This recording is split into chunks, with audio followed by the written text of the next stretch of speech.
Greetings, fellow nerds, and welcome back to another episode of Two Nerds vs. the Internet. My name is Andrew, and I am the resident nerd and host. Tag along each week as I'm joined by a fellow nerd as we discuss and debate a wide variety of topics across several different fandoms, giving our point of views on why it's the best and why you should agree. So with that, let me introduce our guest for the episode, Olivia. Say hi, Olivia. Hello. How are you doing today? I'm doing great. Happy to be here. Good. Well, welcome to Two Nerds vs. the Internet. What is the nerdiest thing you've done in the last week or last couple weeks? Just kind of start us off strong.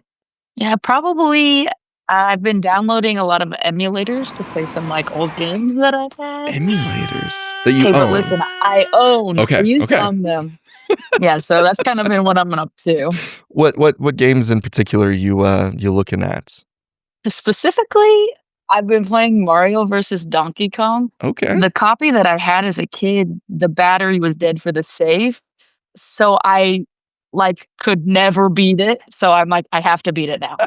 Hey, fair enough. We've all been there. I get it. That's cool. That's very cool. Well, welcome to the show. Give us just a little bit about what makes you a nerd. What are the things that make your nerdy heart sing? Oh my gosh. I told you I'd throw you a couple curveballs. You did throw me a couple curveballs. But I don't know. I just feel like all nerdy things generally, damn, I'm doing a bad job right now. It's okay. It's okay. But I don't know. When I really like something, I am all in, locked in. And it tends to be things that are just a little bit sci-fi, a little bit fantasy, a little bit silly. So, well, that's a good segue because today is a little bit sci-fi, a little bit fantasy, and a lot of bit silly. Today's topic is Bug Wars, and what I'm talking about is a comic book, and I had to pull out my #1 issue. Hey, there we go. Good. A nerd who's prepared. That's my kind of person. So we're talking about Bug Wars. It's a fantasy, sci-fi, weird, silly story, and there's a good blurb for it that was on the Image website that I'm just going to read verbatim because it's like the perfect way to describe it. Honey, I Shrunk the Kids meets Conan the Barbarian in this epic tale of a kid from Alabama suddenly lost in a vicious world beyond his imagining, a world of marauding ant army, spellcasting spider witches, and beetle riding barbarians. I mean, how do you hear that description, see this cover, and not go, what the heck is going on? Can I have more, please? yes, that is an automatic. I have to read it. I have to own it. I mean, I was hooked the moment I saw Honey, I Shrunk the Kids meets Conan the Barbarian. I was like, great, let's see what happens here. Mm-hmm. And I remember when I got my first issue, back in February is when it released, February of 2025. And I got that first issue and I was like, all right, let's give this a try. I had a stack of the other books that I needed to read. And I read this and I went, oh my God, this is amazing. When can I have issue 2? It was instant. I needed the next part of it. I had to have more. What was your first thoughts of Bug Wars? Initially, this is probably the first, actually pretty graphic comic that I've read. Graphic. And so after reading things that were just pretty tame, it was kind of nice to read something that was a little bit more adult, didn't feel so kiddish. So that was probably the first thing that I was like, oh, this is a little bit different. Yeah. I was thinking about trying to suggest this one to Annie, and I think she would like it if it was like a TV series or something, or if they did a movie of it, even an hour and a half animated movie of what we have plus whatever we may get, which we'll get into what we have versus what we'll get. But I don't think it's one she's going to want to read because of some of the different panels. She'd be like, oh my God, seriously? And I'm like, yes, that's just kind of standard for a fantasy story. Yeah, that's fair. An animated movie would be so cool. Honestly, I think something like this, and I've told it to Derek, who you've met, and he's been on the show a couple times. He and I have talked, and there are a lot of intellectual properties, IPs, whatever you want to call them, that just genuinely wouldn't work in a live action. And one we've discussed at length is Invincible. The TV series on Amazon right now is perfect, and it's the perfect way to show Invincible. They've talked about trying to do a live action, and I'm like, please don't. Don't ruin it. Don't do a live action.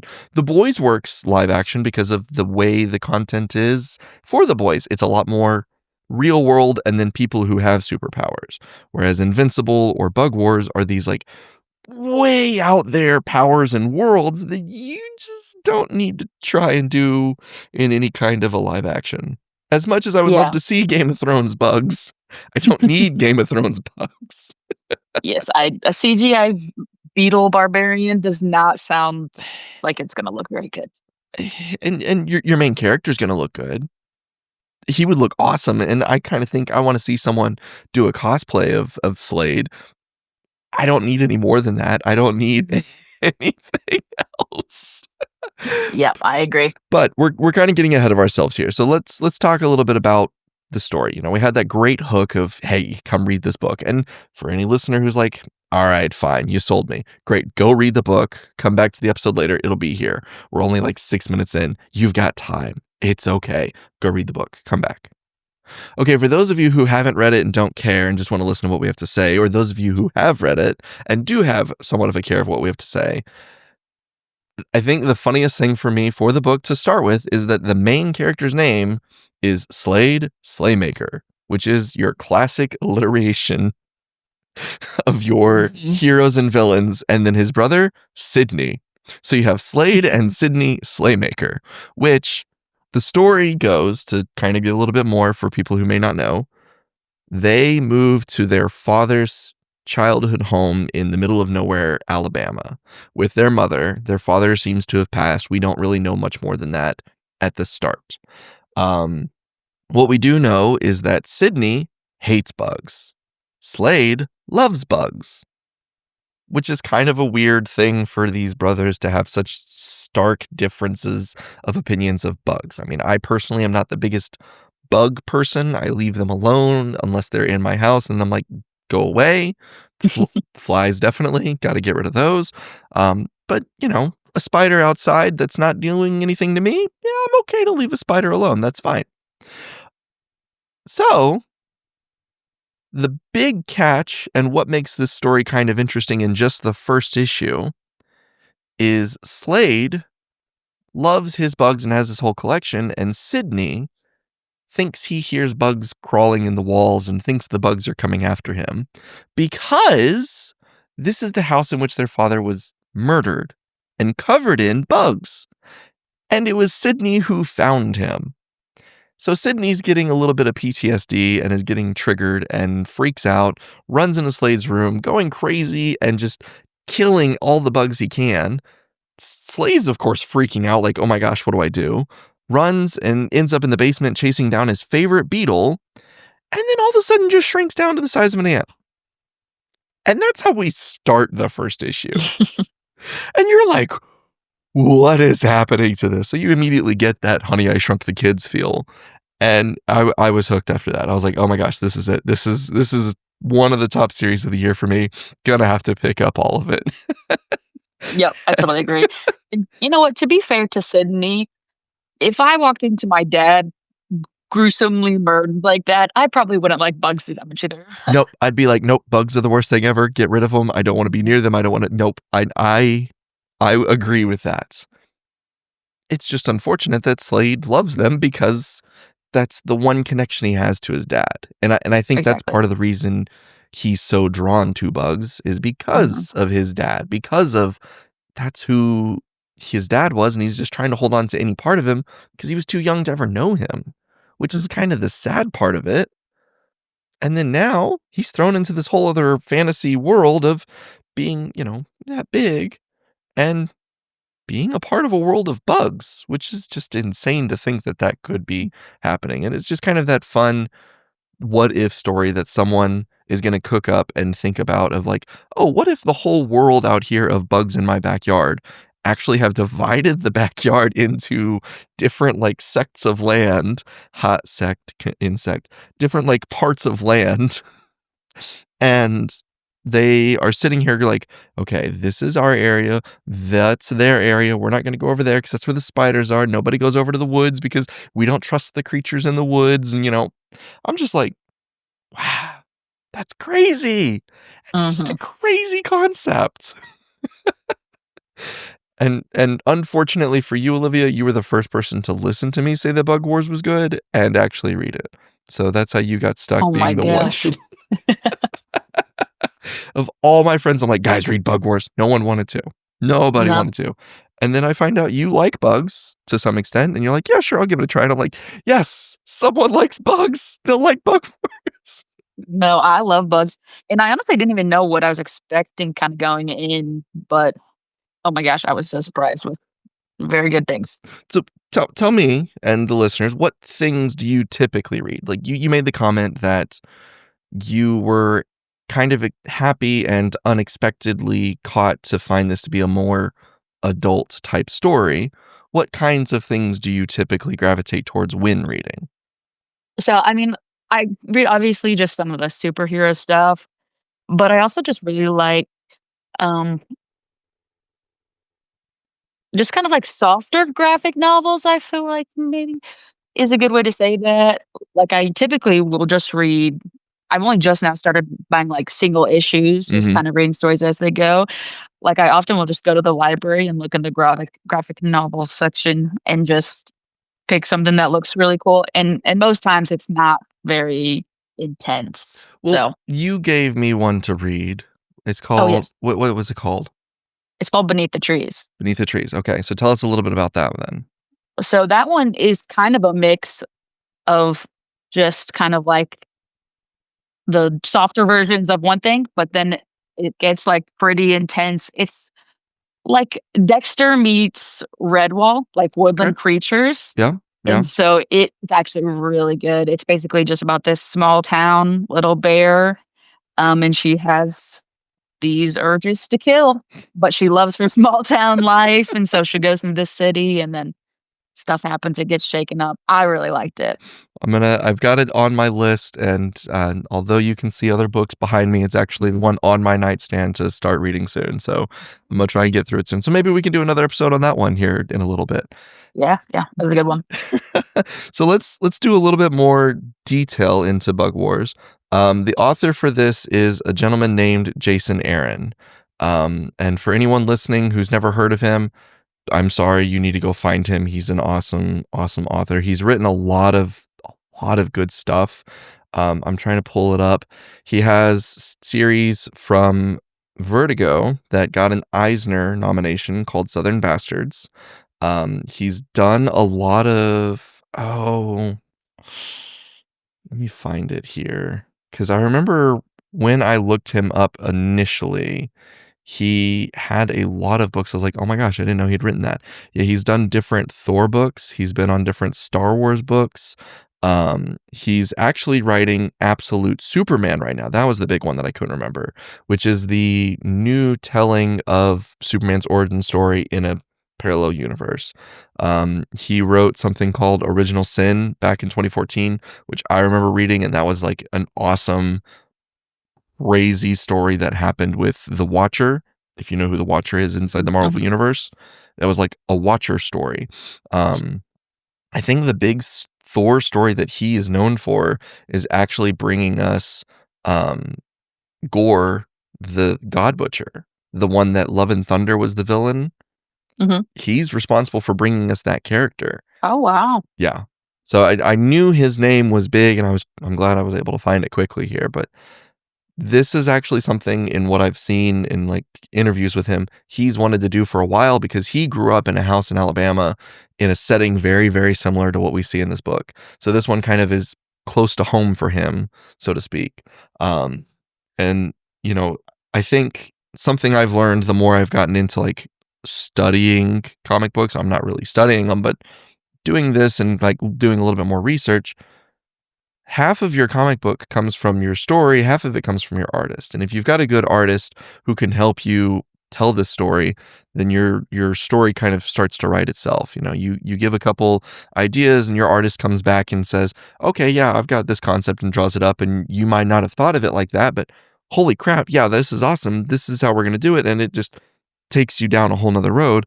And so I want to give credit to the artist, the primary artist's name, and I'm going to apologize in case I get his name wrong. Muhammad Asara is the closest I could probably get to saying it, and I apologize if I've said your name wrong. But the art here is just fantastic. And, we were talking about another book called Skinbreaker, and I was telling you all the detail that in it. I think that's something that I like about Bug Wars too, is even for what it is, it has so much detail in it. It has so much life in the issue, and there's just great content, and every page you can kind of go back to, and especially the big, spread pages. There's so much going on in like the bug camps and like the second and third issues where you're just like, oh hey, look at that. Okay, look at those guys, just in all the different pages. So it makes it like really fun for me in just the way that there's so much going on. And I think that's because you've got this great artist and this great author telling this fun original story.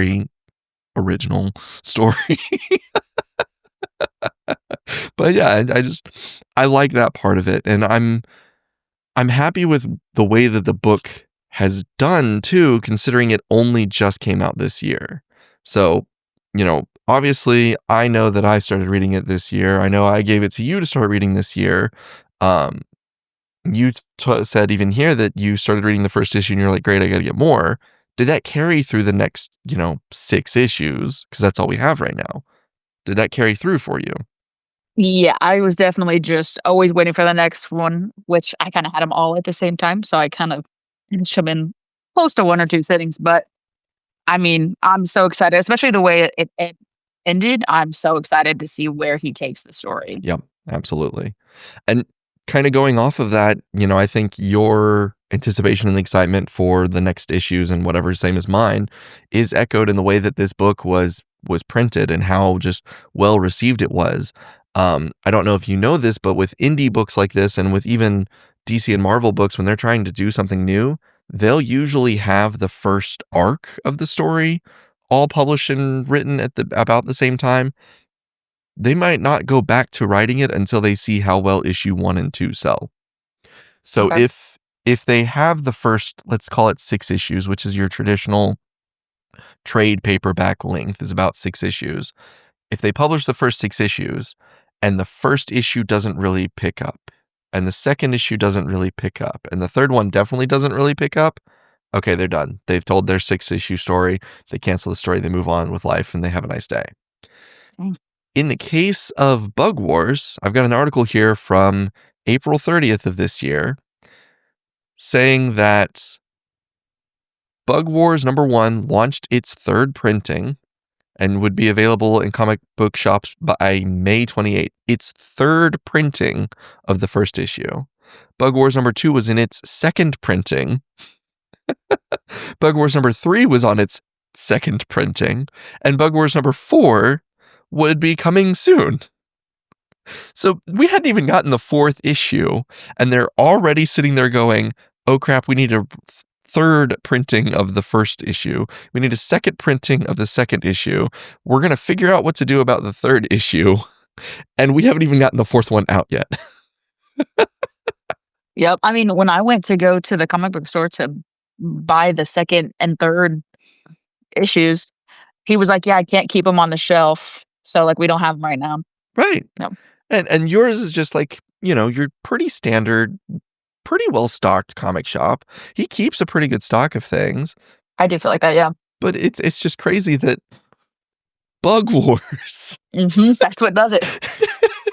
I mean, I'm happy to hear that something like this is doing so well, because for me, this tells me fans of comic books are enjoying this kind of content. They're enjoying this kind of thing that isn't just your traditional superheroes, which I think a lot of people are starting to get to that point of going, I love my Spider-Man, I love my Batman. I mean, I obviously love my Spider-Man and Batman. Um, I love my love my traditional DC and Marvel characters, but fans want more. Fans want something new. Fans want something different to kind of scratch that itch, especially comic book fans. Your fans who are fans of the movies because of what the movies are, and I'm guilty of that. My movies are sitting in my shelf here. I love those movies for what they are, but my comic books, I need something new and exciting, and I hate to say that sometimes, and I know that, DC, Marvel hear that and they're like, "Okay, we gotta change everything." Well, you don't have to change everything all the time. You just gotta give us something original from time to time that fits in with the narrative you're trying to tell. Bug Wars can come out of nowhere and just be this awesome thing off the shelf, and it be a fairly original concept that no one's done with original characters that aren't tied to anything and just go, you know? Just like 8 Billion Genies, another Mhm. series that I, suggested to you and said, "You gotta read this." Okay. Did you know that 8 Billion Genies is actually published several years ago? It's been done for quite a while. No, I thought it was new, actually. It's fairly new. Let me confirm, but 8 Billion Genies. It started, I wanna say in 2023. Nope, 2022. May of Oh, wow. 2022. The entire series was done publishing by April of 2023. I say that as of recording this episode, we're recording on Tuesday. I'm actually gonna try and publish this one by Friday so future us and other ones can listen to it because tomorrow 8 Billion Genies and Bug Wars both have their trade paperbacks coming out to comic shops. Okay, nice. Yeah, and I'm just sitting there going, "Wait, how did 8 Billion Genies get slept on for so long?" But that also shows how well Bug Wars has been received that we just got issue 6 a couple months ago.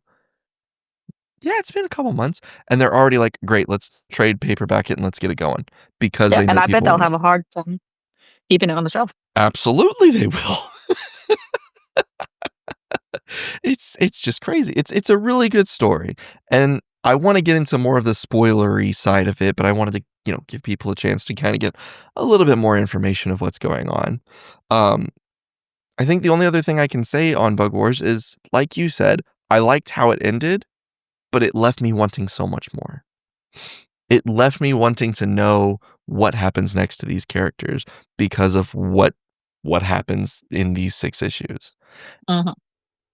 And I'm glad we're getting more, and I think it's not gonna be till sometime February, March of next year before we get issue 7, but there is a spinoff issue coming. I think I did see that. Is it about the spider witches? It is indeed about the Spider Witches.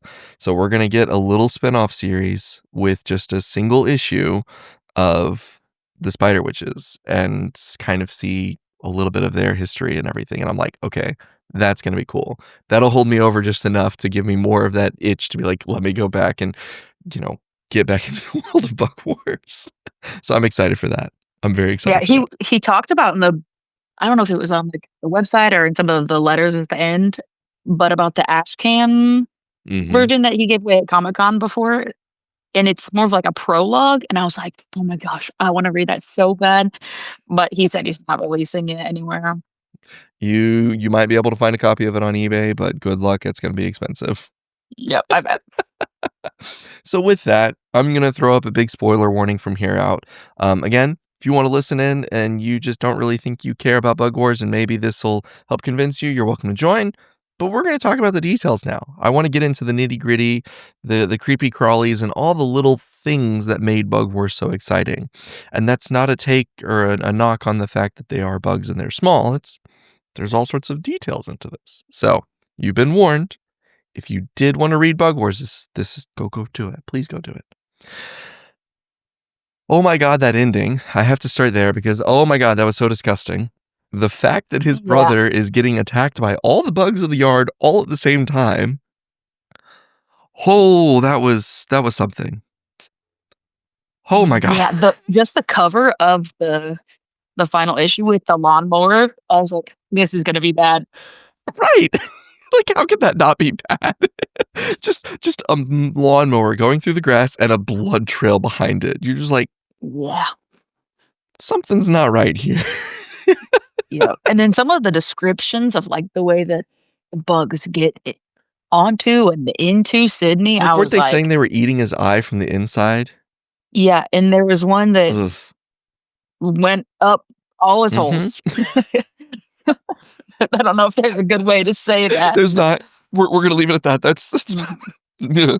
It's it not being a fan of bugs, and even you as someone who likes bugs, you're gonna sit here and go, and kind of get that creepy feeling of maybe something's crawling on you when it's really not, and it's just kind of gross, and it kinda makes Mhm. you go, "I don't want that. This is gross."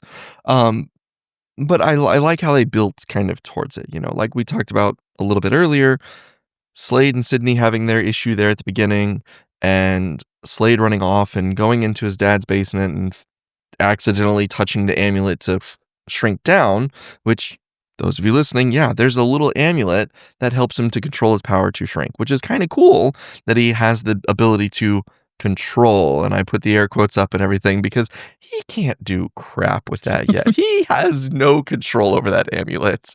He can barely be a super bug, which isn't it only in issue 1 we see him like punch something really, really big and then I can't remember. He did it a couple times, but it was very hit or miss. Like, when he tried to do it, it wouldn't work. Well, I'm if I'm recalling, I'm busting my issue out here so I can actually look and read along like I know what I'm talking about. Yeah, because it ends the first issue with him punching through a bug. It ends the first one, Oh, yes, yeah. and you're like, "Oh, okay, this is gonna get cool." And then it starts the second issue, and he can't swing his fist to save his life because the power of the amulet's already wearing off. Yep. I'm pretty sure that's how they got out of the, like, arena Mhm. when he met up with the I don't even remember the names, but Yep, when he was in the middle of the arena, I'm trying to look my notes here. They had the Wasp riders that pulled them in. There's all the mites. Sister Wista calls on her coven to try and get some help, which the name there was hilarious to me. My notes don't say anything. Shame on me. But yes, even in the arena, he just last minute calls on the power of his dad, punches his way through, and everyone's like, "Oh, you are the son of the gym." yep, the gyms. The Jim, not just son of Jim, not son of, oh, the guy we knew once named Jim. Nope, son of the Jim, which kind of shows that how big and inflated Jim, his dad, is in the world of the bugs. He's just this god to them, essentially, this deity of like this all powerfulness that can walk between worlds, I think is how they described it, because he can go down and to be in the bug world and he can go up and be in the human world. And he's the one who kind of kept peace and order in the whole yard, which really begs the question, what happens to him? What makes it so that he ends up dead? I know. You know? I'm so excited to learn more about, like, first of all, like, what he did in their world that made them love them so much, and then also just, like, who killed him? Why did they kill him? hmm Because it is quite a gruesome image. I'm not gonna show that one. It's quite a gruesome image of him dead. And I'm not gonna lie, up until, like, the 5th issue, I truly thought that that wasn't his actual body. Oh. And I truly thought he might still be alive. Then we see him in the yard, and I was like, "Okay, maybe I was right." And I think it's, like, at the end of issue 4, maybe it's in 5. Nope, it is in 5. It's in issue 5, his dad shows up. And I'm sitting there going, "Maybe I was right. Maybe his dad is down here the whole time." And his dad gives him the option, "Stay with me and train, but you'll let your brother die, or go save your brother and I can't help you train to learn how to use the power." Which is very, Jedi-y of Yoda saying, "No, no, stay here, forget your sister, learn more from me and you'll be more powerful." Knowing what young Luke is gonna do. Mhm.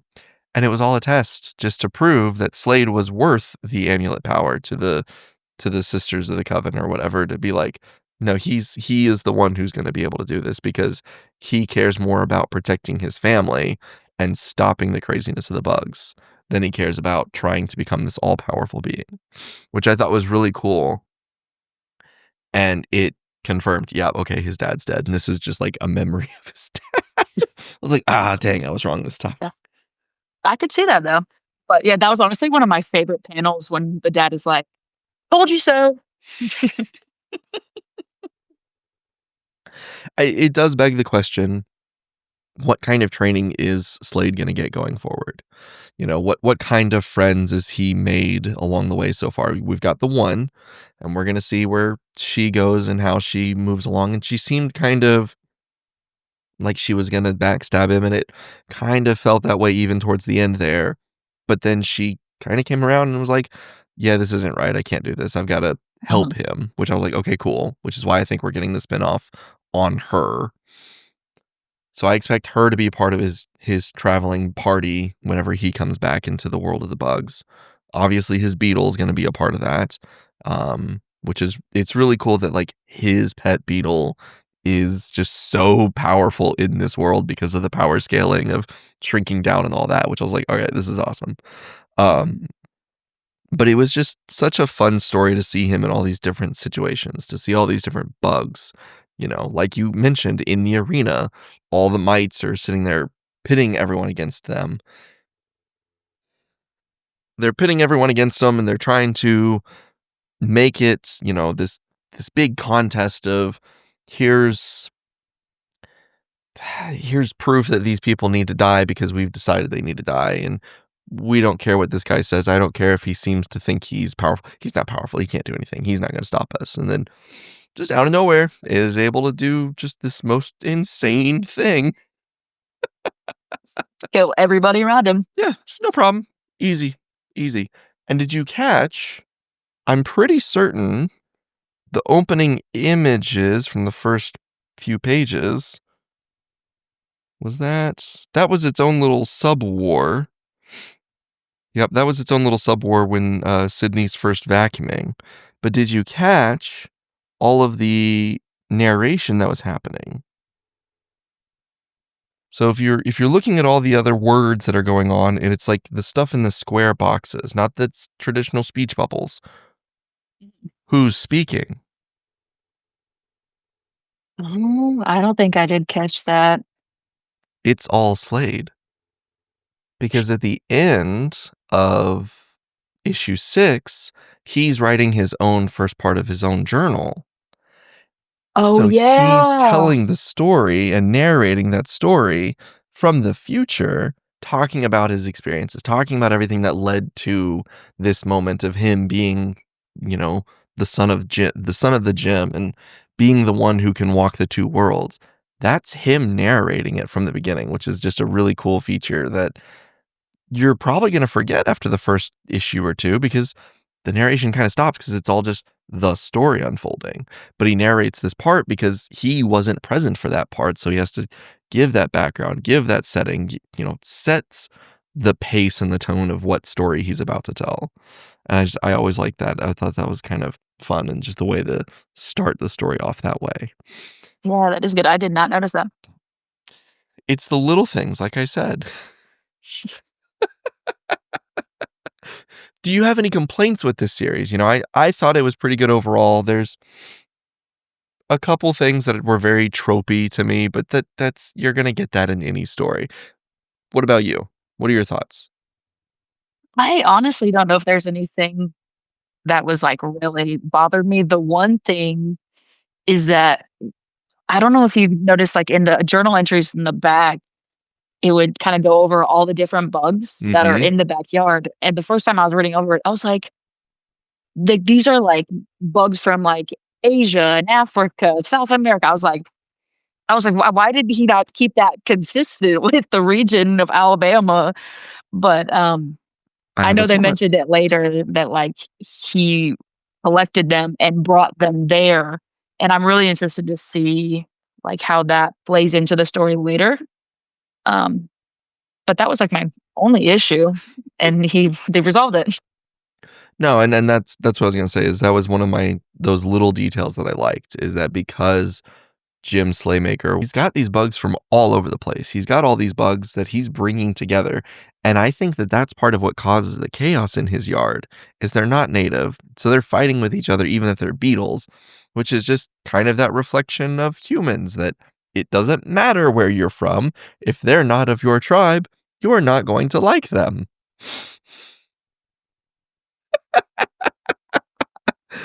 Which is just Yeah, good social commentary there. Yeah. who would have thought a story on bugs would have. And maybe I'm reading too much into it. Maybe that high school version of me that was taught to overanalyze every little detail is overanalyzing the every detail. And it could just be a bunch of bugs fighting because they're different bugs. Who knows?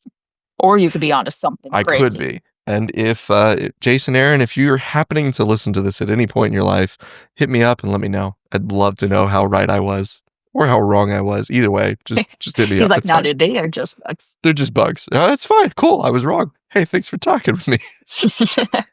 Anyway, what was your favorite like small detail that they dropped into this? You know, you mentioned the back of it, but across the story itself. And I do think that a lot of that back detail was great to help build the world out. What's one of your favorite small details that happened in the story? Oh, that's a hard question.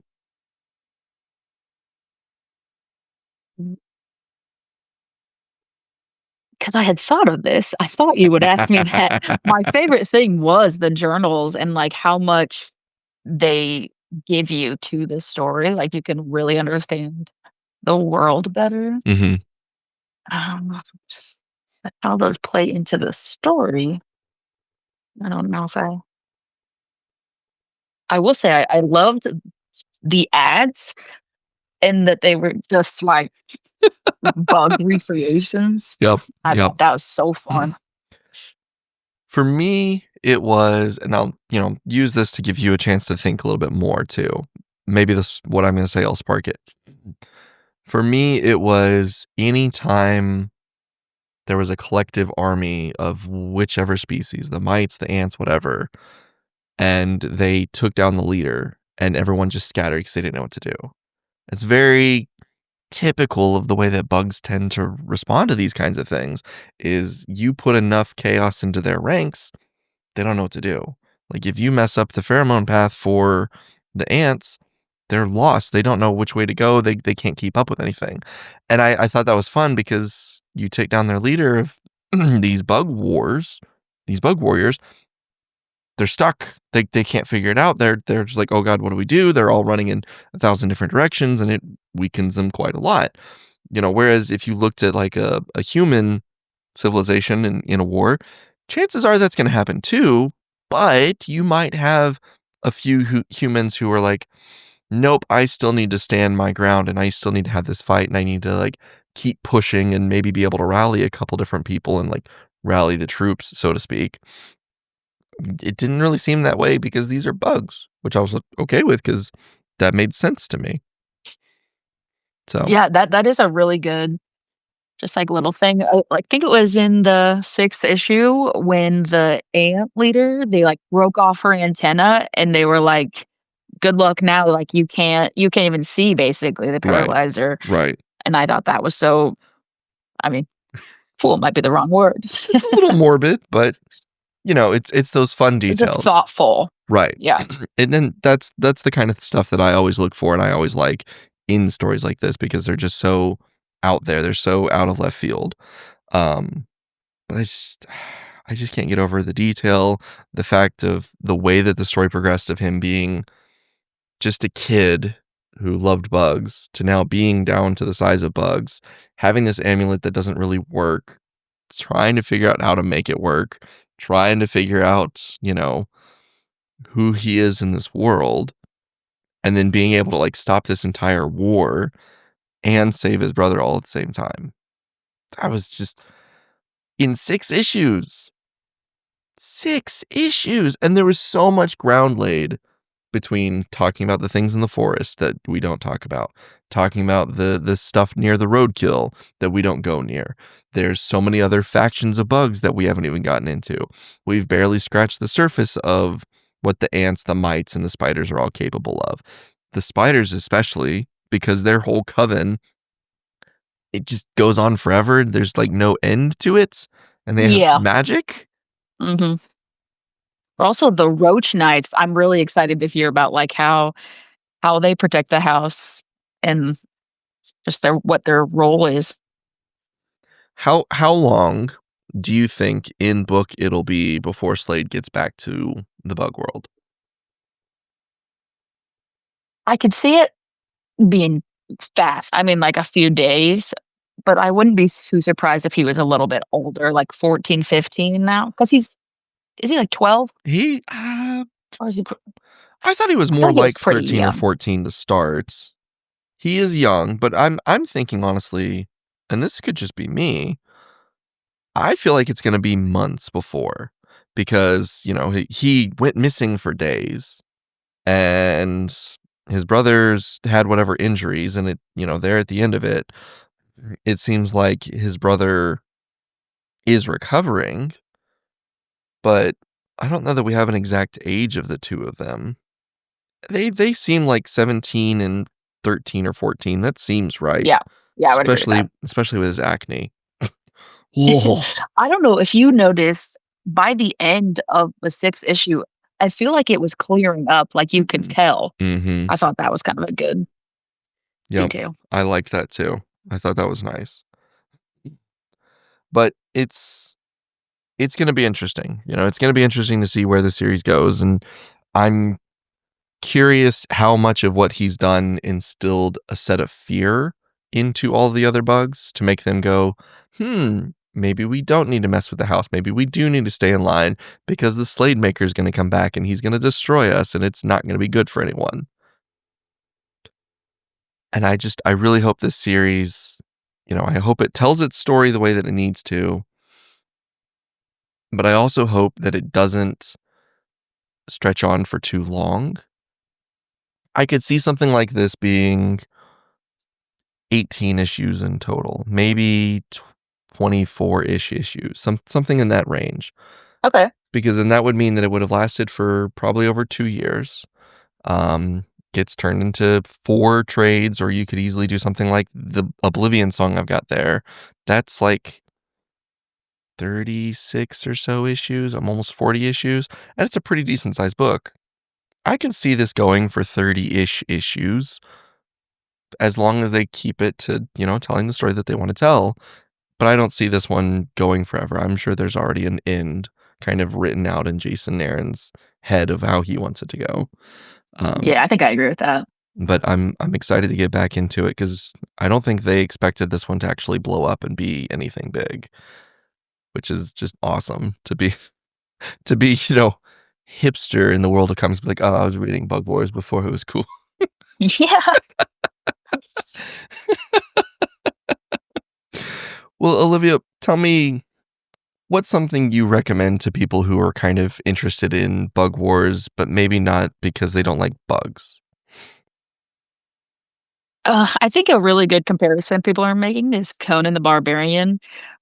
I just feel like if you like that kind of, especially the art, because I know the artist also does Conan. I feel like that would be a good move if you were into this. Sure, sure. You wouldn't try and tell them, no, no, no, read it. It's fine. It's just some bugs that are humanoids. I mean, I would tell them, That would be my read first this. thing. If you liked it, give me some other stuff. But no, I think that's a good point. Is there's plenty of other stuff out there that's similar to it. You mentioned Beneath the Trees. What's something else that you like in the world of comics? What's something that draws you into these kinds of stories? I feel like the main hook for me, I love a good story, but if the art is super good, that is my main thing I feel like that gets me. And that's a Yeah. that's a great point because there's been some books I've read, can't remember them, but the art just didn't do it for me. The story was kind of interesting, but I just didn't like the art and I felt like I was reading the words too quick and not really picking up all the story. Whereas as we talked about with this, you can sit there on a single page and have so much detail. Oh, not the father page again. That was just too much. Um, so much detail into everything that's going on and be able to see a lot, and it makes you kind of want to go back and see more of like, okay, what else is there? And being able to like try and keep up with everything. And this one doesn't have a good 2-page spread of all the combat. It's my cabinet across the way. Oh no, I guess actually the first pages. What am I thinking? Yeah, just even like those first 2 pages Yeah. with the Yeah, that's beetles so and the good. riders and just, you know, them going to attack the hill and everything, and the mites just being ready to take down the take down all of the ants. And um I like that this is fairly progressive in the sense that there are male and female warriors, and it's not just like a only men fighting, it's bugs for bug kind. And when they go on to celebrate, it's bugs for bug kind celebrating with whomever, whenever they want. And it was very fluid in that way that I was like, I mean, who's to say?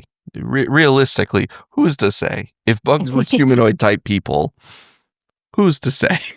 Yeah, that's very fair. Well, what are some other things that you would say to someone who's never read this series and you're trying to get them hooked on it? I think I would just say give it a chance. I feel like the name being Bug Wars, it's pretty easy to be like, "That's weird." But at least if you see the cover, Mhm. you'll probably be like, "Okay, that actually looks pretty good." It looks cool. But, like, I've tried to get some of my friends to read it, and they're like, "No, I'm Why? not doing that What do they say no for?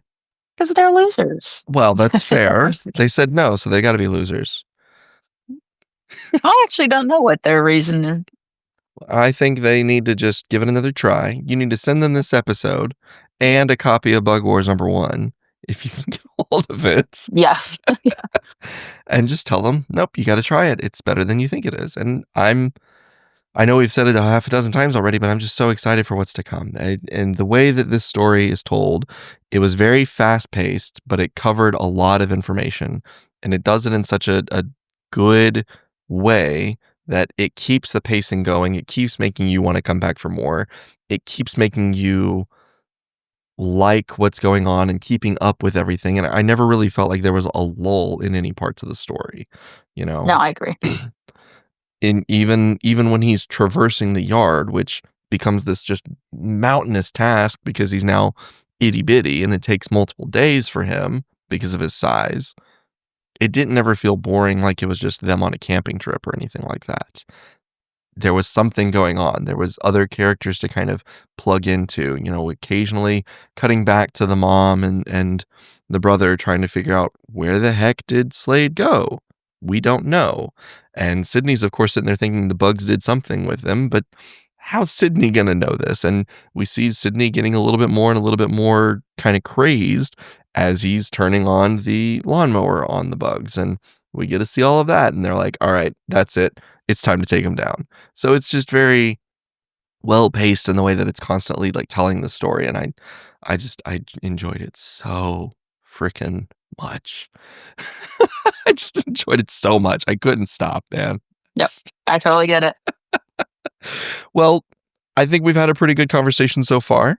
What are some other books you recommend to people who want to get into comic books? You mentioned Beneath the Trees. You're obviously going to push for Bug Wars. What else do you like that you would recommend to someone who wants to try comics for the first time? I just read one, and it's just like a book. I don't think it came in issues, but it's called Rune. Um, it's basically about these 2, like, orphan kids, and they fall into a magical world with the Shadow King. Okay. I love the art on that one. It's not, like, super classic comic art, but I love that one, and then the story was so fun. And I thought it was also really cool the main character in that one was deaf, and, like, watching the way, like, they represented that, like, with the sign language through the comics was super cool. So I really liked that one, and I think especially for people who, like, never read comics before, Mhm. kind of a book like that is a good entry point. I've found it here. Rune Tale of a Thousand Faces, Yes. and released in 2024, and it looks like a pretty good like D&D light adventure. Yes. Yeah. I And would say that those are probably the ones I've read the most. That's a good way to describe it. okay, And looks pretty cool, and it's even got like an image of the main characters signing and moving their hands all over the place, and you can see what motions they're trying to make for the different things. Um, and it says all the sign language in these colorful boxes, so you can spot it easily. Hope you enjoy our adventure, which is really cool. That's part of what they do is instead of it being rounded text for a person speaking, it's squared text for signing. I'm like, okay, that's kind of fun. Yeah, I really enjoyed that one. If you like this kind of a thing, something you should look up, and I could probably get you my copies of it because I've read it all, is The Adventure Zone.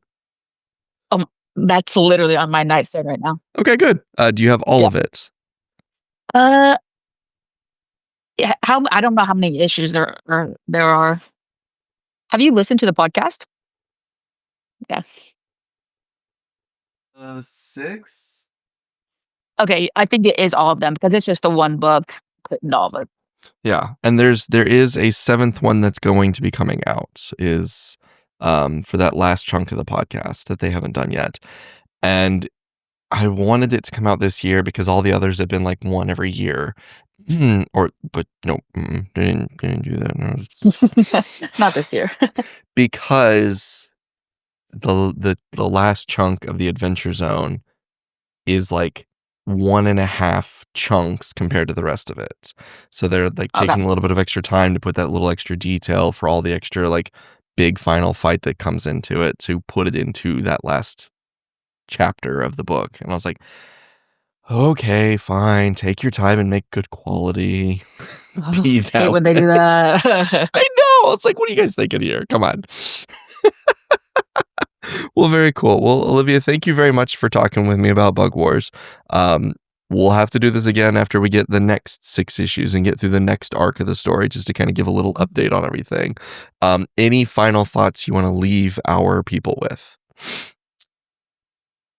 Final thoughts, no, but I did have a question Okay. for you. I thought you might ask me if you were in the world, which faction do you think you'd be a part of? If I have to pick one, I'm going to pick the Beetle Riders, just because that would be so cool to ride a beetle. Yeah, It's like a that was rhinoceros, mine too. Yeah. No. Why do you pick that one? I just think they're fun. I like their intensity, their vibe, and riding a beetle would be awesome. That being said, though, looking back at the ant warriors with their wings, they look kind of like Spartans. That could be cool too. Yeah, it's I've thought about this question Ooh. all day. It's a tough one. Now I'm thinking about it. Maybe I pick the ant warriors. But then again, it does almost look like the ant warriors are all females, which kind of makes sense that it's like Oh, a yeah. matriarchy. So it's the queen and her females are the ones who are fighting for her. I think I changed my mind. If I had to be one of them, I'd probably pick the ants because they're way more cool looking. Whereas the mites on the beetles is fun, but they're more brutish and barbarian looking. Mhm. Yep, I changed my mind. If I'm gonna be one of these factions, I'm going for the ant warriors because they look like Spartans and they get to fly. Yeah, mine was between the beetles or the wasps because riding a wasp would be like a beetle, but cooler. But then see, now I'm even thinking, okay, well, what about the spiders? Getting to be a I spider went would back be. and forth on the spiders quite a Oh, bit. why didn't I ask this question? Oh, that's a good question. No, I'm sticking to the ants. I already changed my We'll mind stick from with the beetle ants. to ants, or the mites to the ants. Yep, I'm sticking with the ants. That's my final final choice. It's a good choice. All the listeners, you can comment which one you'd wanna be part of. Man, or do you want to just run the podcast? Yeah, I think you got this now. I agree with Olivia here. If you've read the book and you've seen all of these different factions, which faction would you want to be? You're now a part of it. You don't get to be the Slade Maker who has the penultimate power to just punch a bug through the face, no problem. No, you don't get that. You got to pick one of the factions. Which one are you picking and why? Leave a comment below and tell us that. And Olivia, thank you again. Thank you so much for joining today. Yes, thanks Um, for having me. Of course. And to all of our nerdy fans out there, thank you for listening in. Be sure to follow on Instagram, YouTube, Spotify, or wherever you listen to your podcasts and keep up with all the nerdy things that we do. And if there is a topic out there you'd like us to talk about, please leave a comment on that as well, or send a message on Instagram. Thanks for listening. Have a wonderful day, and keep nerding out.